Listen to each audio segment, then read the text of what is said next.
עוגות הגבינה שניבטות מכל עבר לא מותירות מקום לספק. חג השבועות מתקרב. לאכול עוגות גבינה זה הדבר הקל. השאלה היא מה עושים עם הדבר האמיתי. חגיגת קבלת התורה. האם זה רלוונטי גם אליי, לכל יהודי, בכל מצב? בהנחת תפילין אנו כורכים את רצועת התפילין 3 פעמים כמו טבעת סביב האצבע. 3 הכריכות האלו הם כנגד 3 פעמים שאלוקים אומר לנו, לעם ישראל, וארסתיך, בפסוקי ההפטרה של פרשת השבוע.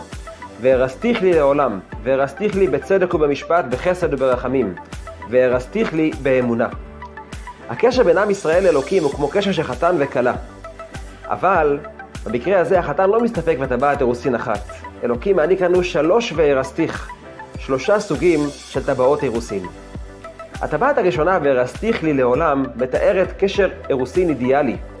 קשר של משיכה נפשית, שבא מתוך הבנה מעמיקה שזהו הדבר הנכון והטוב ביותר. אבל בינינו, הטבעת הזו לא מתאימה לכולנו.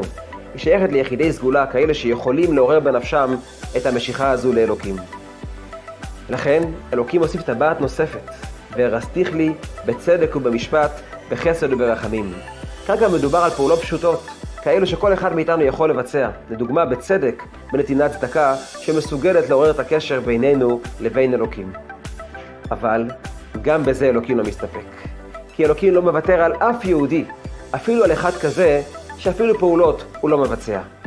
ולכן, וארסתיך לי באמונה. אמונה זה חלק מה-DNA של הנשמה של כל יהודי. האמונה קיימת בכל אחד מאיתנו שכולנו מאמינים בני מאמינים. חג השבועות זהו יום החתונה של הקדוש ברוך הוא ועם ישראל. ואם יהודי שואל את עצמו, האם גם אני ראוי לקשר המיוחד הזה? הפסוקים האלו לא מותירים מקום לספק.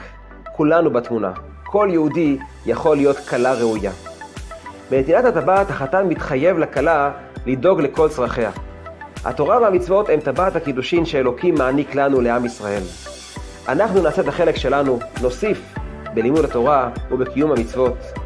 ואז נזכה לראות שגם החתן יעשה את החלק שלו, ואלוקים ידאג לכל יהודי, לכל טוב גשמי ורוחני, ולכלל ישראל כולו לישועה ולגאולה שלמה בקרוב ממש. שבת שלום, חודש טוב ומבורך.